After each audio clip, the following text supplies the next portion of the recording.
welcome everyone. I believe this is the last presentation in our 3-day research symposium. I am so proud to present Dr. Camille Looney, a recent graduate, and she did a wonderful qualitative study on interviewing Air Force women on their work-life balance.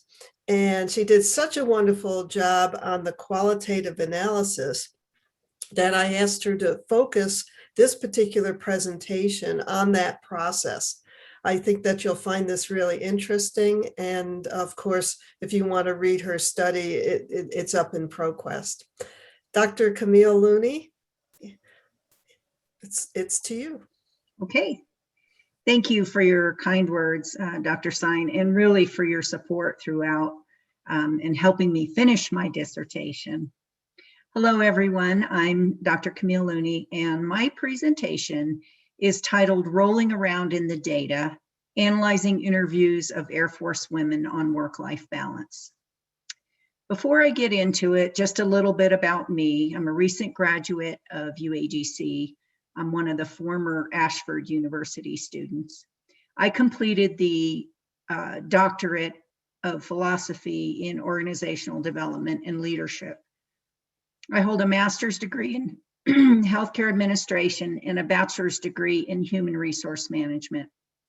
I'm a retired healthcare administrator, and after serving 28 years in the United States Air Force, it was actually my experiences as a military commander that provide the impetus for this study on the Air Force women and work-life balance.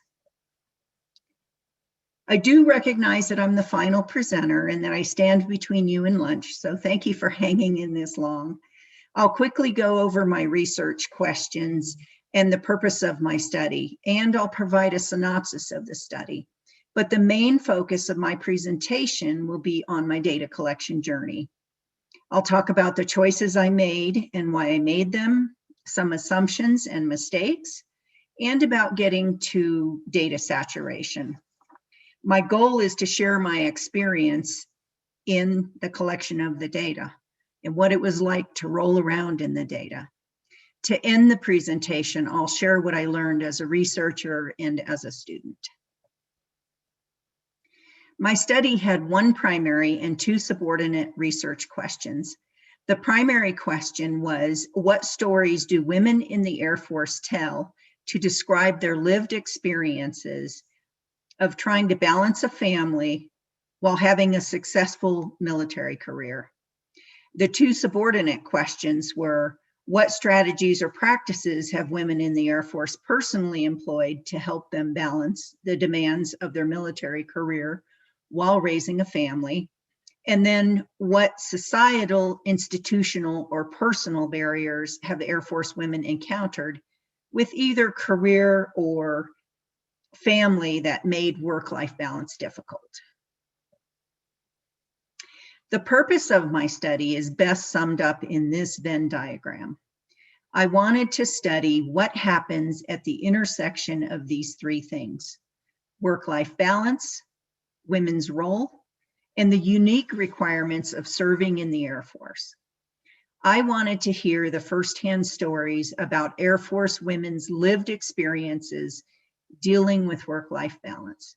This is also where I focused my literature review.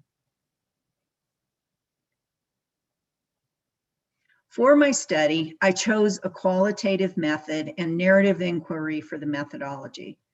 I chose these because qualitative studies are conducive to storytelling, and narrative inquiry is the best choice for capturing lived experiences through that storytelling. I was also seeking a deeper understanding of the women's experiences, referred to as Verstehen, which is a German word, translated is deep understanding. Obtaining those thick, rich details of the women's experiences through their stories provided the environment for me to get to that deeper understanding. My participants were women who had served at least 15 years on active duty in the United States Air Force, with some portion of their service during the 21st century, and they had to have at least one child in their home during their career. I included the 21st century requirement because I wanted to increase the chance of capturing the stories of women who had served after 9/11 and during that time when there were an increase in military deployments. I anticipated needing 8 to 12 participants, and I ended up with 9 participants before reaching data saturation, which I'll discuss later.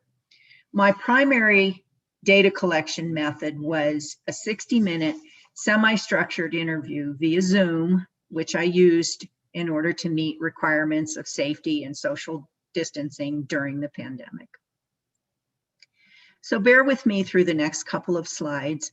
I included them to document my process and maybe help other students who are considering a qualitative study for their dissertation. My recruitment method was simple, and I had a great response, so I didn't need to do a second round.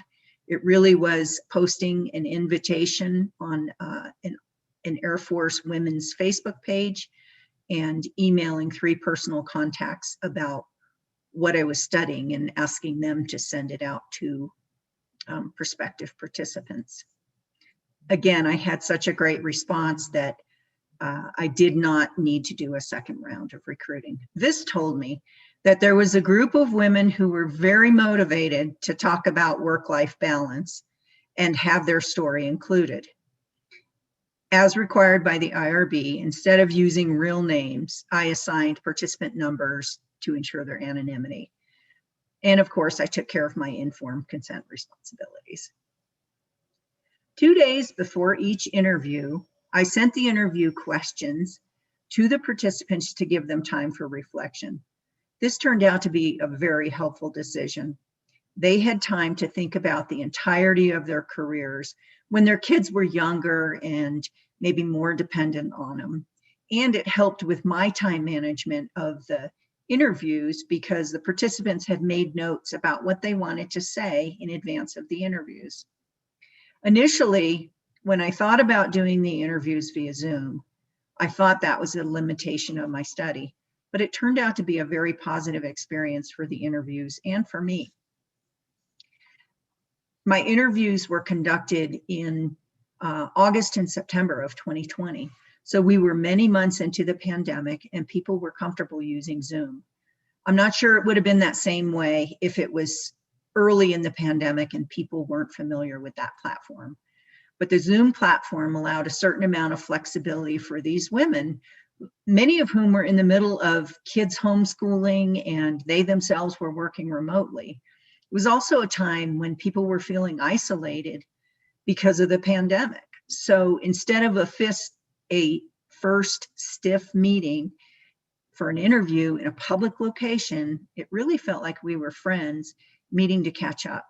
It also provided privacy for them to tell their stories that sometimes were very personal and emotional. I didn't anticipate this aspect being such a positive experience. I recorded the Zoom interviews and then uploaded them into NVivo, the transcription module, to transcribe into text. This transcription module worked great. After the first interview, I met with my committee chair to evaluate how it went and to discuss whether I needed to make adjustments. She made 2 suggestions that proved invaluable. She said that when the participant is slowing down and responding, just ask what else. And anybody that's worked with Dr. Stein knows she asks, what else? And number 2, she suggested to keep the recording going after the interview ends, because by then the participant is comfortable and may provide additional information. These were 2 great suggestions, and both of these strategies elicited more data for me. To keep the momentum and the flow of the data collection moving, I worked with 2 or 3 participants at one time. I found great value in listening to the interviews a second time and also used that to check accuracy and completeness of the transcripts. I was surprised at how much time this took. Even with the great transcription that was done in NVivo, for each 1-hour interview, it took about 4 hours for this process. but that helped imprint each interview into my brain. One feature of the transcription model that was helpful is that it places timestamps throughout the transcript, which helped when I needed to refer back to something. So thank you for bearing with me with those slides. Now we get into what I really want to talk about. I added a third close read after the second interview for each transcript. The first close read was for accuracy and completeness of the transcript. The second close read focused on identifying thoughts, ideas, and themes. And the third close read was really focused on identifying those similarities and the dissimilarities in the underlying context. This photo shows a little bit of the color coding I used to assign text to certain questions that were asked and notes that I made in the margin about specific points. I'll talk about the sticky notes in the next slide. But conducting the multiple readings and making handwritten annotations is where I started to feel very close to the data, even protective of it. I really wanted to get this right. For me, the act of reading an interview transcript, writing in the margins, and then looking back at previous interviews for comparisons, making notes upon notes really imprinted each participant's story in my mind. This required significant blocks of uninterrupted time, but it was fulfilling. I had intended to use NVivo for all of my coding and analysis, but when I started working with NVivo on the first interview, I felt disconnected from the data. I found I was spending more time trying to learn the tools, highlighting, making notes, etc., than I was actually spending time working with the data. I didn't feel like I was connecting to the stories told in the interviews, which is an important aspect of narrative inquiry in qualitative studies. Now, I'm sure some of it was my inexperience, and maybe someone who's used NVivo and is proficient with it might feel differently. So I made the decision not to use NVivo for the coding and analysis and opted to do it manually.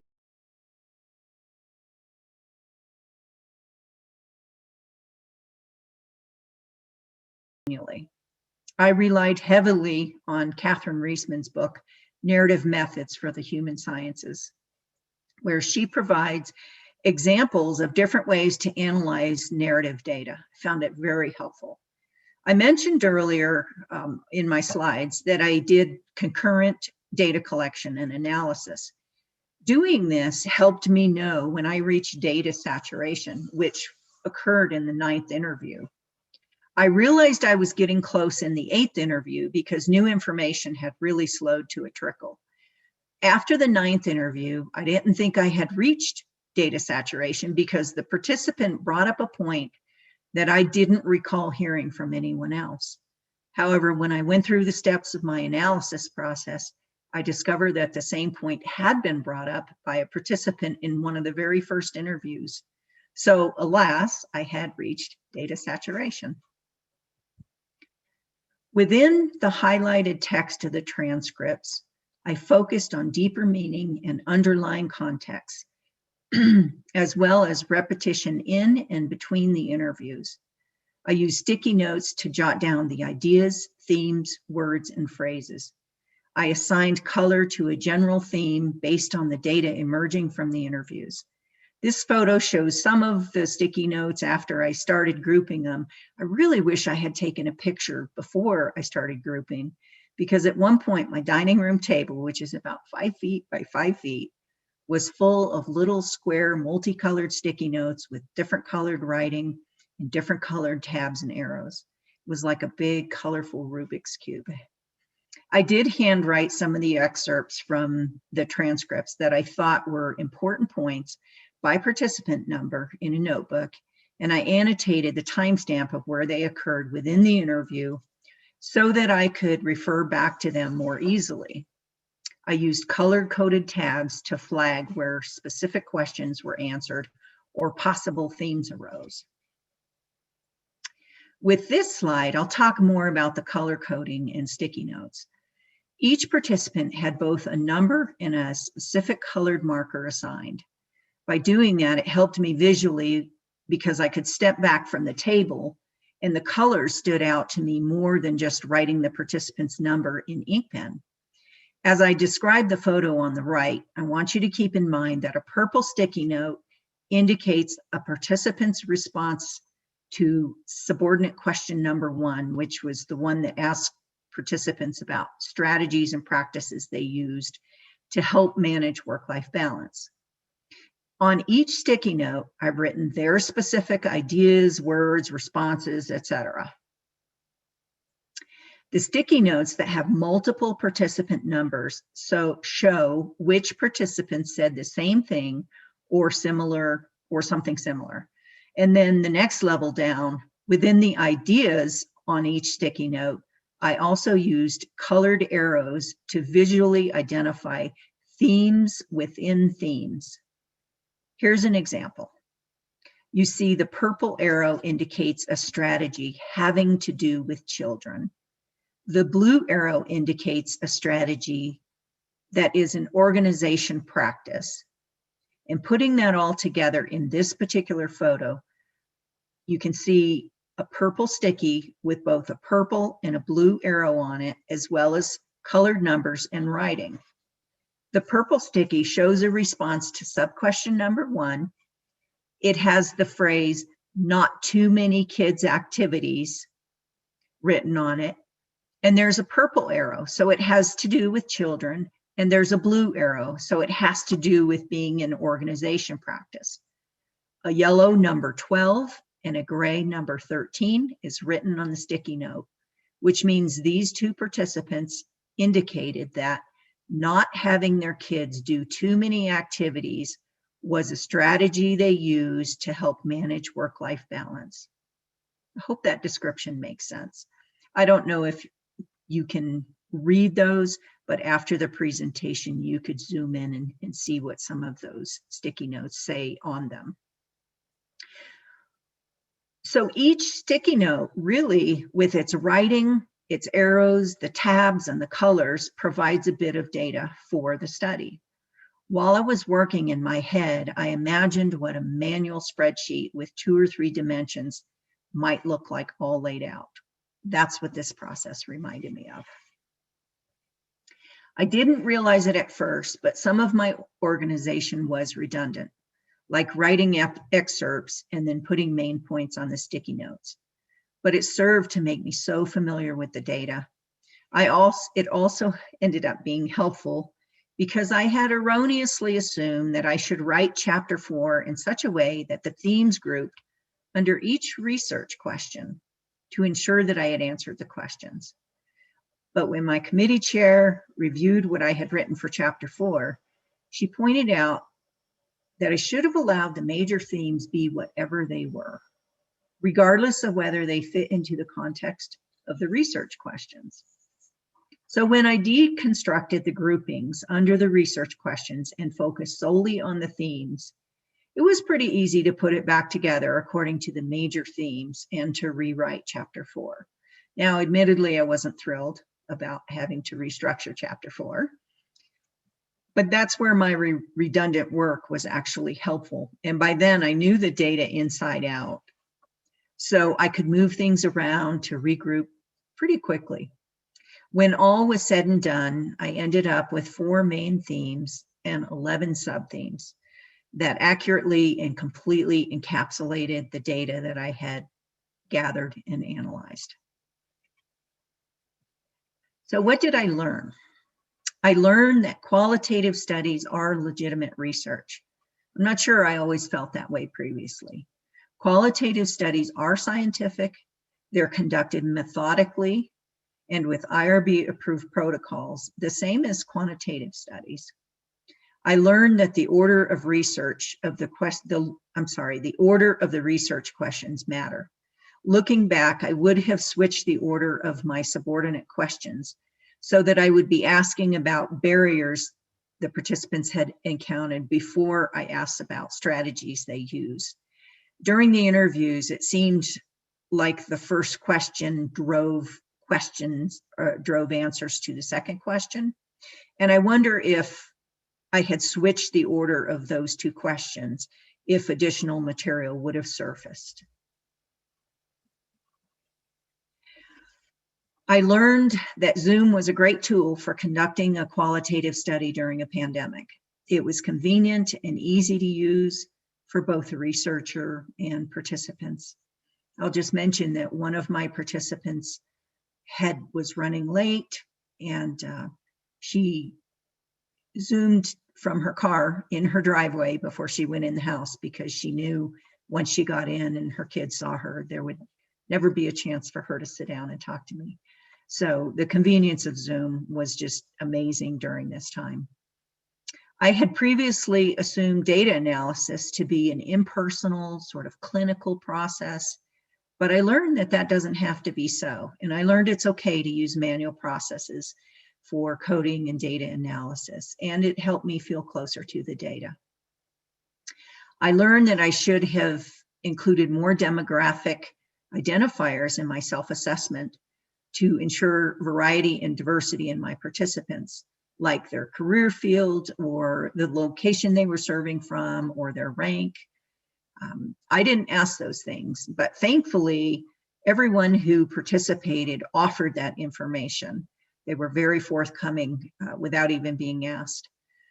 That was very helpful. I got lucky because that mistake could have resulted in a study with all my participants coming from a particular military base or a particular job or a particular rank, and that was not the case. I actually had a very good, diverse population, sample population. So I got lucky. I learned that the in vivo transcription module is excellent, but there is still work to ensure that accuracy and completeness of the transcripts. And my advice to any student is to take your committee chair's advice. And lastly, don't be like Camille and procrastinate such that you have to work on your dissertation while you're on vacation during a pandemic. So ladies and gentlemen, I just want to say that's all I have today, and I thank you for allowing me to share my journey of rolling around in the data. I'm happy to answer any questions that you might have. I would just say, for those who are still working, a good dissertation is a done dissertation. And if you keep that in mind, that'll help you with that, to get away from that perfectionist mindset that we heard about in one of the earlier presentations. So thank you, everyone, and I appreciate your time and attention and for hanging in there. Thank you so much, Dr. Looney. As someone put down there, what an exceptional presentation on process. Dr. Sundstrom also loved the sticky notes, and she said she used the same method years ago during her dissertation, but she used colored file cards and taped them to her wall. So I've been through the whole process with you. So you answered a lot of questions already. What is this thing about rolling around in the data? Because everything looks so organized. You figured it all out. It looks like you already knew what you were doing. My pictures were taken after I looked like I knew what I was doing. I will admit that. There was one point, especially early on, when you're first looking at what each interview, like the first 3 or 4, I had this feeling of, I really am not sure what I'm looking for. And then as I did more interviews and you start to hear repetition and you start to hear similar ideas, and it just emerges from the data. And so I did have that feeling initially that I don't want to say floundering, but I understood the rolling around in the data, which you often said, rolling around in the data, spend some time with it. And the more I spent with it, the more familiar I got, the more I felt protective of the data and really wanting to get it correct. So much so that I knew the stories. At one point I had made a mistake and attributed something to a particular participant. And I was looking at what I had written and I thought, no, that participant never said that. And so I went back to the transcript, and sure enough, So I knew that it kind of reinforced that I knew what I knew. I knew the stories. I knew that I had spent enough time such that I had their stories imprinted really on my mind. And did you start out by doing the coding? By doing some sort of coding? I not initially, but again, some of that started to emerge. And what I initially did was erroneously by research question. So I started coding under research question 1, research question 2, and then that part I actually recognized, ooh, this isn't the right way to do it, because this is sort of driving my data toward my research questions. And that was not the point, because the stories required that the information emerge on its own. So I didn't want to focus just on the strategies and the barriers.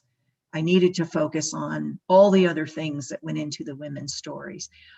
And so even though I did start coding under the research questions, I shifted that on my own.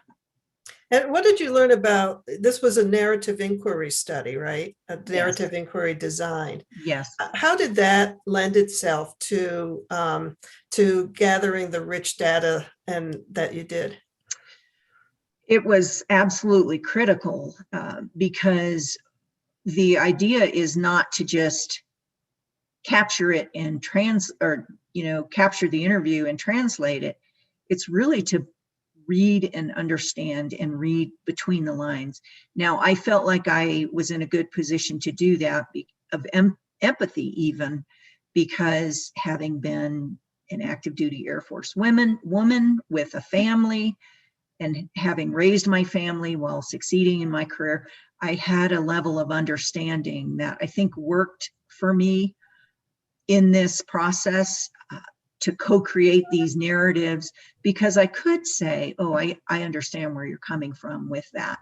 And I did find, I had to be very careful with this. I did find that sharing small snippets of my experiences seemed to draw out more detail and more, it made the participants a little more willing to share a little deeper. Again, I had to be careful, so I wasn't doing the talking, but I very strategically learned where to insert just small, almost like prompts, and that helped with that thick, rich detail to get to that deeper understanding. Because some of them, they wouldn't come right out and say. For instance, I was really surprised to hear the number of people who talked about lack of leadership, empathy regarding parenting and parenthood in the military. And they wouldn't come right out and say it, but what they would describe was lack of leadership empathy. Bosses who made snide remarks when they had to leave to take kids to appointments, or who commented about how much time they spent having to go breastfeed, or various things. And so you learn to read between the lines when they talk about those details at that level. Yeah, so some students are really worried about sticking to the script when they do interviews. And I think you mentioned you would have done the questions backwards. I would have switched those. Of course, in retrospect, I would say, well, why didn't you start asking your interview questions in the order you wanted? But which you can do in yeah, well, what's funny is I didn't even realize that until I was done. And here's how it showed up. I got to the end and I started thinking, why are these women, why are they reluctant to talk about barriers they encountered? Why do they keep focusing on the workarounds, the strategies, the things they did to overcome those barriers, rather than actually talk about the barriers? And then it was like this light bulb moment, like, well, yeah, you asked first about one, and then you asked about the other. How could it not inform the answer of the other? Now, I had some other thoughts about why that might be so. The military, complaining in the military is just not a thing. And for women, it's really not a thing. I mean, we we often try to fit in and not make waves and do those types of things. So that's a puzzle for me, but I do wonder if I had switched the order of those, if I would have gotten additional data to work with. Great. You sound like a research. Dr. Sundstrom has a really good question. Did you get the ideas for organizing your data from reading about someone else's approach, or was it your own brilliance? Well, I don't know if brilliance is the right word. Floundering, I mentioned that earlier. It was driven out of a couple of things. The first one, like I said, I felt like I was floundering with in vivo. I was just spending so much time trying to master the mechanics of it.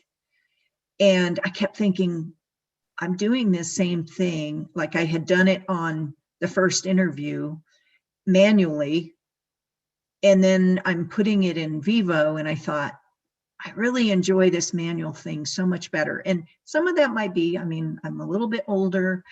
I prefer books, hard newspapers over reading stuff, on an iPad. So some of that could just be preference. But again, Reisman's book, this book, the Narrative Methods for Human Sciences, this is a really good book because she goes through different types of analyses of transcripts. And she actually has the transcript in there and then shows how she broke it down. So I read through several of those to come up with my process. Yeah, and Mary Saunders reminded us about the destination dissertation by Foss and Waters that also has some of those there. Yeah. Unfortunately, we're reaching the end of our time. What else? What else? I knew you were going to say that. There were things that surprised me, both from the results of the study and then also from my process. The results of the study, and I'll talk about that just because I didn't cover that in my presentation, but things like, again, that lack of leadership empathy, that was not even on my scope when I started asking my questions. And it was stunning to me how often that was brought up. And so that was definitely something that I made sure to go in the recommendations. I did a whole section on recommendations to the Air Force. And I've been successful in getting my dissertation with those recommendations into the hands of some senior leaders in the Air Force. Now, whether or not they will take any of those, I don't know, but there is sort of a reckoning going on in the military regarding women's place. And so it's pretty awesome to watch those changes being made. And many of them are similar to things I brought up in my dissertation. So it just made me feel like I'm not out in left field with the results of my study. And I just thoroughly enjoyed the process of the interviews, and it was a very enjoyable process, but I was also very happy to get done. Well, thank you so much. And thank you for sharing your wisdom with us.